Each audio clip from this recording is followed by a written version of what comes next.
we're on afternoon now. So afternoon, everybody. It's great to be here, and thanks so much for inviting me.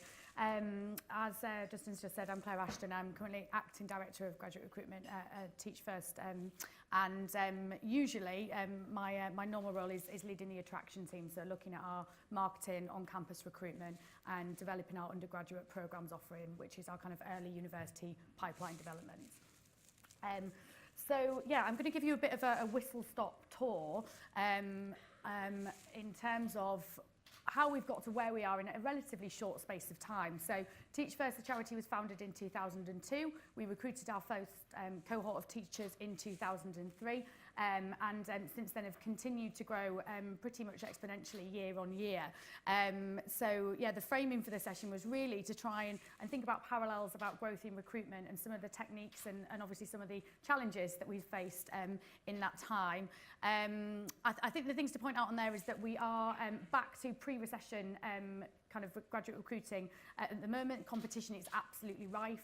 There's 7 vacancies or 7 kind of applications every one of the top graduates that we recruit make in the UK. You're going to hear, I think, from Martin later, who runs High Flyers, who we work quite closely with to try and understand that market and indeed our competition. But we are trying to recruit 2,060 graduates this year, which is a huge number to be looking for, particularly in, as I said, back to peak recruitment kind of 2007 times.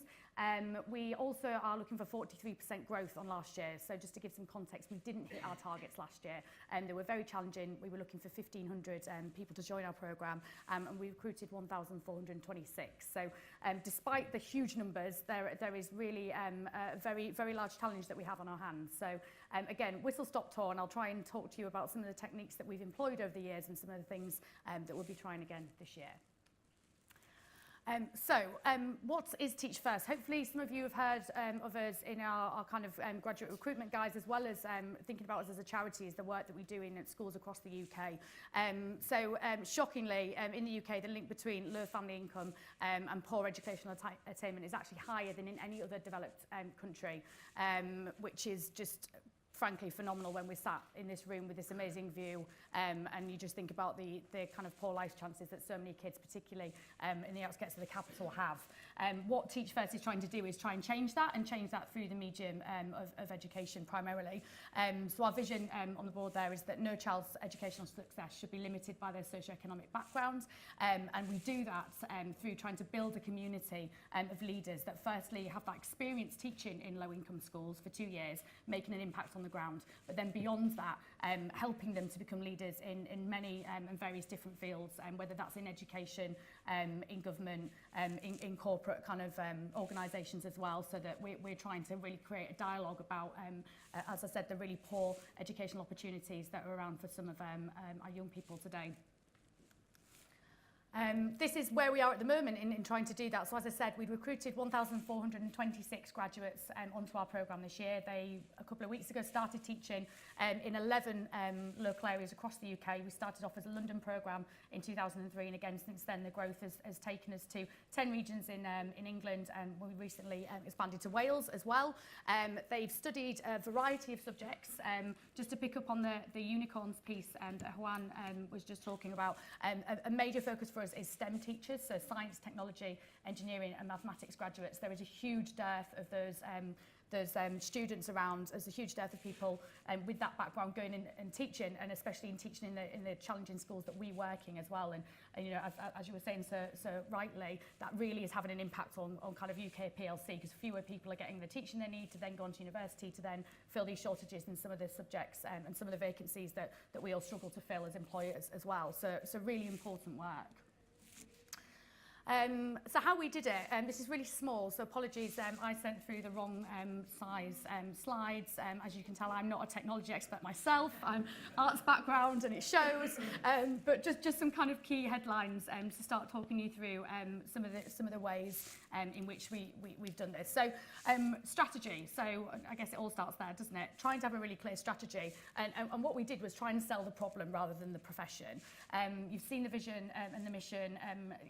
Some of our, I think, detractors would say that we're almost a bit too we try and indoctrinate people a bit, but we really believe in what we do. We send our team out with the kind of the mission, the vision and the values at the core of what they're trying to do and what they're trying to sell. And graduates and students that we work with, we make sure that they really kind of align to our values and really buy into what it is that we're trying to do. So we're not selling the teaching profession at large, we're selling the problem that exists in the UK today. We're trying to sell a social movement, and that might sound a bit flippant because the work is so important, but we really believe that, you know, in order to do that, we've got to market it effectively at these top graduates who have options across the board, options to potentially earn a lot more than they would be doing through this route, and also maybe have an easier life than they would be doing through this route in their first kind of foray into the graduate world. We believe that we deliver world-class graduate recruitment. I'm going to talk about that in a bit, but really trying to be innovative at the forefront of kind of what's happening both on campus and off campus. That does include using technology really well, thinking about innovative ideas and marketing, and really trying to, again, just set us apart from our competition. We work really well with a lot of the Times Top 100 organisations that recruit heavily on campus. We have great partnerships with them, they're our supporters, but we do also understand they are very much our competition, and with a much smaller budget than they have, we have to be innovative and we have to keep moving and keep changing to make sure we stay ahead of the game. Our brand, again, I've just mentioned about that need to be comparable and more attractive. A big part of our strategy was not, again, to segment ourselves into the kind of teaching profession or segment ourselves as a public sector employer, but to really position ourselves as a high-value corporate employer, market in the very same way, set our team up in the same way, and really create this idea of prestige around Teach First and the brand and the work, again, that we're trying to do, and make that as equally as prestigious as, you know, whether it's going and working in the city or for an investment bank or a top law firm. That's really how we saw ourselves and sought to position ourselves from the get-go. With the process, as I've mentioned the team a lot, I'm going to go into a bit more detail about that. We work on a basis, I guess, of very human recruitment. So again, our budget is slightly smaller. We don't do a lot of kind of like whiz-bang activities on campus, but we flood campus with people who've done our programme and people who can really speak to our brand, and also people that our students see as very much role models and people they'd like to emulate. So our recruitment team at the moment is 90 people, which sounds enormous. But 32 of those are on-campus recruiters. So we try and work across all of the big campuses in the UK. We're all there in person at around kind of 35 to 50, depending on what time of the year it is.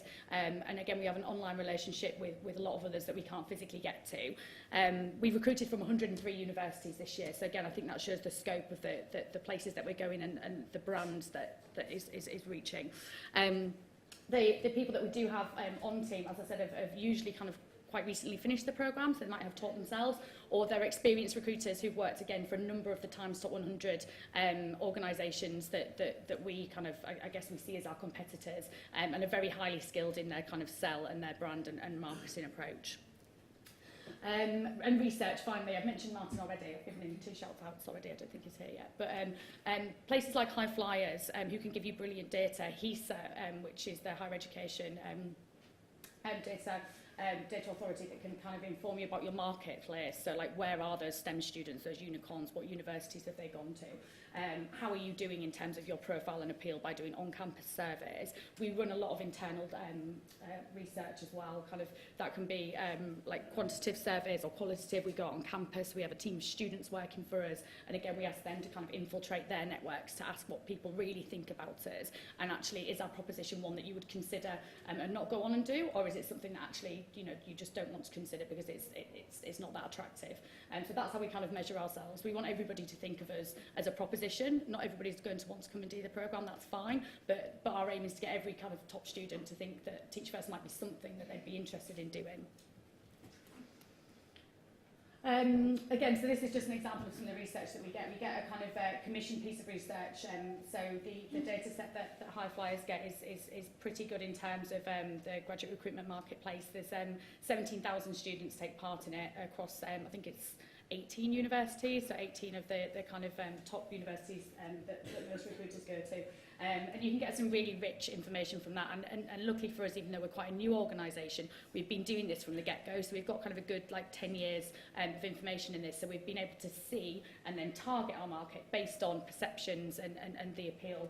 So you can see there that for us, in terms of the reason for our votes into the Times Top 100, and I haven't used that yet, but we are number 2 at the moment. We're really proud about that. I usually am with it. But, yeah, so that's, again, phenomenal growth. Is part of this overall reputation, the appeal of the product, services or brand, again, which is really interesting because it's the teaching profession essentially, but the appeal of the brand that we've built is something that really hooks people in. And again, the quality of the jobs and the training, which is something, once we've started kind of getting students interested, once we've done our elevator pitch, it's then really talking to them about the qualifications and the skills development they'll get through going on our programme. I think one thing to point out about that, the two things again that we try and make part of our sell, one, because they're very challenging, so if you're turned off by it, it's just not going to happen, but also at the same time it gives somebody a unique perspective and something very different to do outside of many other graduate jobs where they'd start on the bottom rung. So we have just 6 weeks initial training before we place graduates in the classroom. That's enabling them to get the building bricks of what it's like to kind of to work in schools, behaviour management and pedagogy, all of the things that you'll need. It's not a standalone, and they very much get support and training throughout, but this idea of 6 weeks and then full responsibility, your full classroom teacher from that, is really appealing for graduates. And at the same time, we talk about impact a lot, so impacts that they'll be having from day one on the pupils as well. So this idea of the quality of the training and the opportunities of the training is something that plays through a lot of our feedback and our data as well.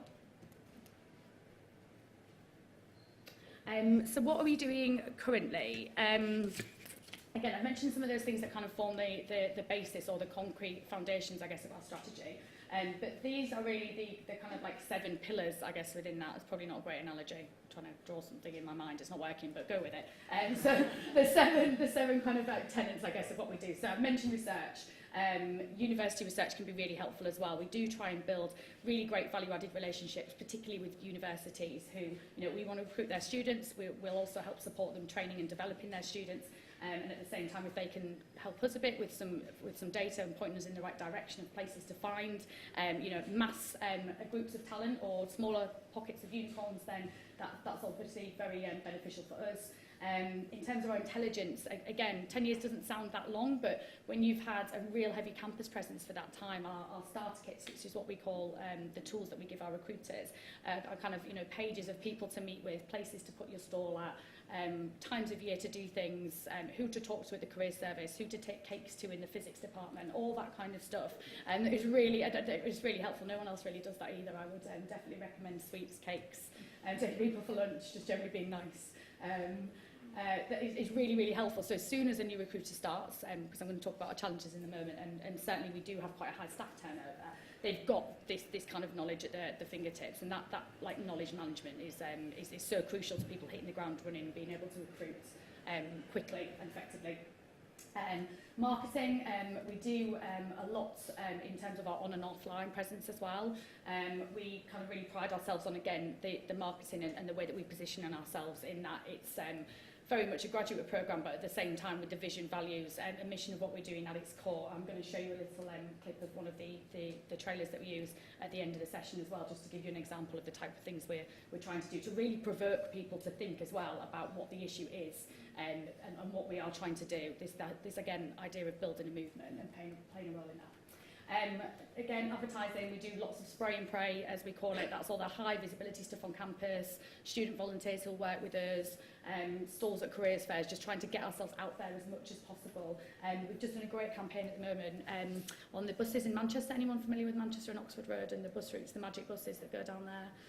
If you are, or if you're planning a visit to Manchester, look out for those buses. Apparently it's the busiest bus route in Europe, and they've put us a really nice deal, and we're on the side of their buses for a couple of weeks, just as students have come back to university. So we're hoping to be able to make some kind of correlation between the number of applications we're getting from Manchester and this. But yeah, it's been really, really great for us in terms of profile raising.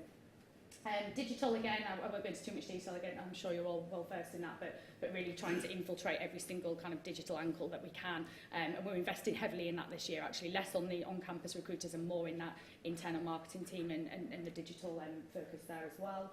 Brand managers are students on campus. Again, ideal if you can get students on campus working with you because they can just infiltrate places that you can't go.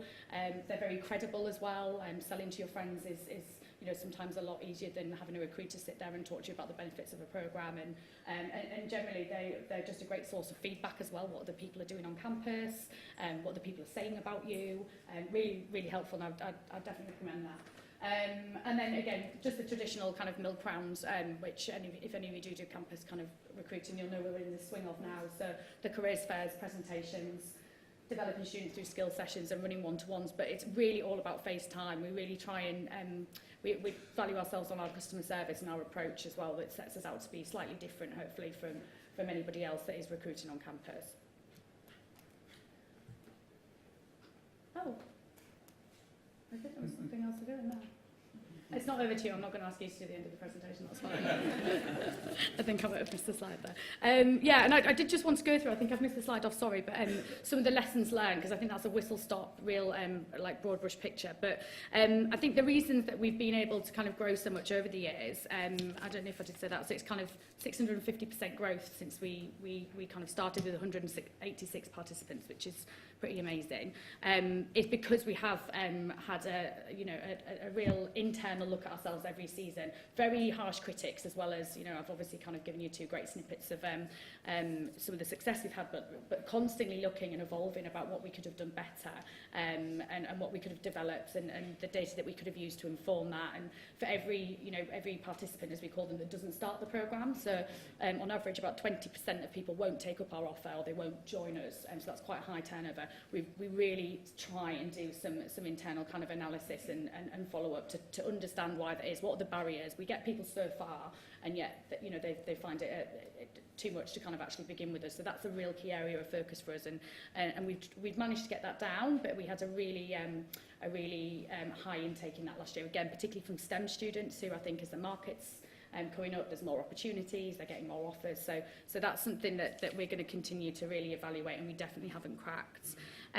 We split the department into specialists, and so that was about 5 years ago. We had about I joined the team in 2007, and there were about 10 of us, and at that stage we all did everything. So people would select, do assessment centres, screen application forms, as well as go out on campus. The year after that we split the team, so we had a very distinct selection team and attraction team, and again within that we've honed down those roles, so they've become more and more specialist, so that we're able to do the things that we do with the best people in the best roles, I guess, providing the best service. Yeah, analysis of data I've mentioned, and following that session, I don't think I'll mention any more. I'm not a specialist, but it's so important. Daily, weekly, thinking about your return on investment, tracking back your activities to your applications. It just makes you so much more efficient. And again, we're a charitable organisation. If I couldn't turn around and say this costs X, but this is what I got from it, it'd be curtains. So it's really, really important that we're able to do that. And again, I mentioned the loss that we get before starting the programme with us, or starting our graduate programme. Year-round cultivation. So once you've got people in, if they're great and you've invested all of this time, all of this effort, resource, like keep them happy, run events for them, connect them with people, get Facebook groups going, give them a call, ask them if they're all right, remember what you've said to them when you've called them, use your CRM system to really kind of build that relationship. And again, not in a fake sense, because you're genuinely interested in, because these are genuinely great people that you want on board with you to be having impact. And as I said, we haven't got that totally right, I don't think. There's not enough hours in the day sometimes to do that, but we're going to keep improving on that and building on our cultivation of our current offerings. Speed to market, we can offer people from their application to receiving a formal offer from us in about 4 to 5 weeks. The selection that we do is a machine. It's a pretty amazing machine as well. I think we'll see something like 8,000 people in person at Assessment Centre this year. So they're literally churning day in, day out. And that's why the customer service piece is so important, because we don't want people to feel like a number. But at the same time, we've got to get huge numbers of people through. But I think, again, for students, graduates, to say to somebody on campus, your application's with us in a week and you'll know within 6, like max, whether you're going to have a role, that's really attractive, and that locks them in. And then you can start that cultivation piece straight away. And diversification, this isn't really a tip at all, it's just try everything, get involved in everything.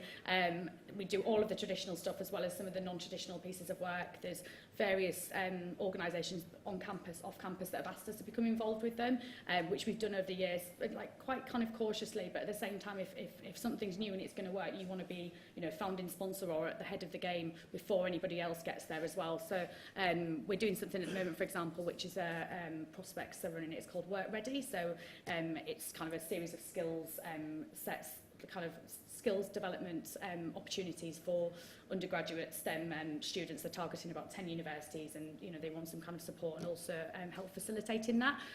It could be really big. It could be, again, the soft skills development piece that everybody's kind of looking for. So we've just said that we'll kind of invest some resource in that and time in that to help them lift that off. So if that becomes a really successful platform, again, we're kind of in there at the first port of call. I have spoken a lot and not really done anything vaguely interactive, which is a real failure of an ex-teacher. So I'm going to show you our latest video at the moment. Our trailers are what we kind of really try and sell, again, this experience, the problem, what we're trying to solve to our kind of audiences in our first kind of engagement with them, which is usually some kind of presentation. So I just wanted to leave you with that. Imagine you're a student, you're sat now, you've had a really long day of lectures, you're wondering what to do with your life. This is what you see, and then hopefully you will feel some tinkle of inspiration.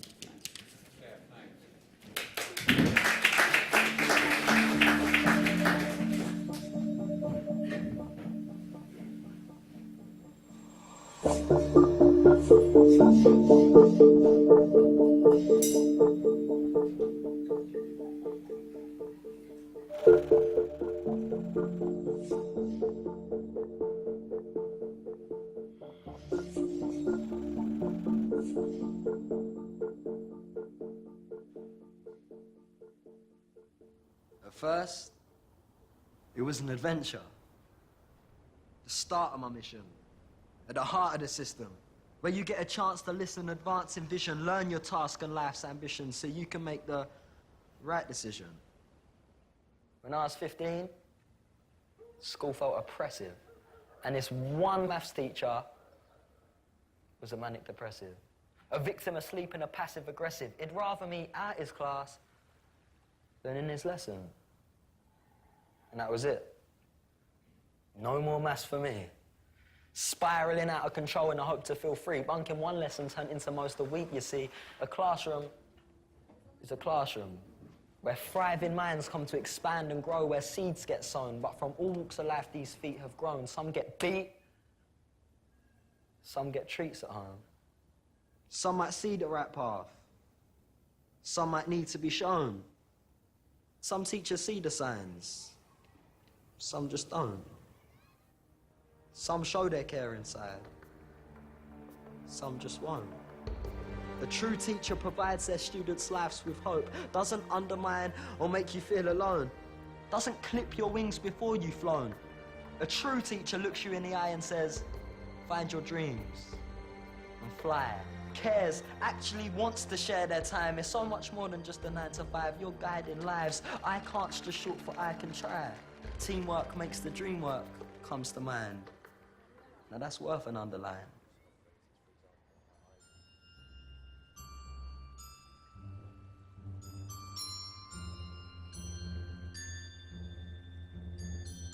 The best teacher I ever had showed me the magic in life, made me grateful that I got eyes and hands to write, helped me find my innocence in a young corrupted mind, highlighted the demons in gun crime, made me happy, brought me sunshine.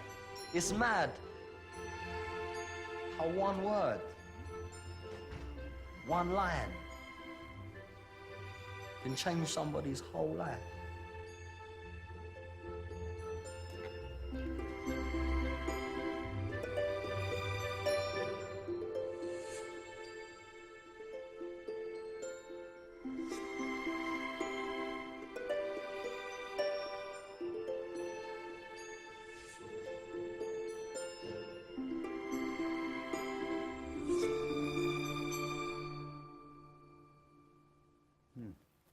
Very good.